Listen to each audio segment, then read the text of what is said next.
از اونجایی که benim ona patates pişmedəndi, dadaşım bir de məyus oldu. İran'ı çok layla şəhədi gəldik, burada qaldı. Ona göre dadaş fort elədi. Olmama abicim, işte.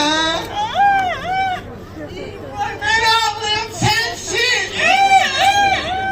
Abi, Terine kurban oğlum.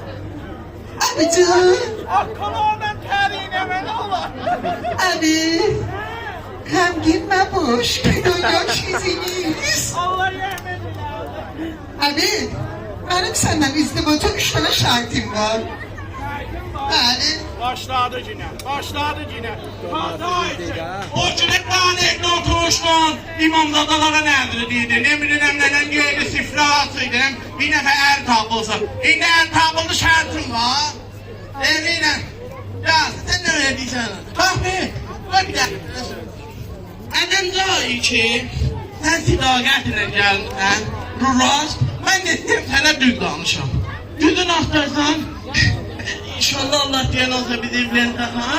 Ben bu evvel evlenmem der ki. Yo, ben üçüncü evladım oradasın. Üçüncü evladım sen bana. Yo, orada yüzlerce var baba. Şurada ödünü yakın dileme. Ben evvel hanımın məəzzədə Allah'ın rəhmətinə girdi.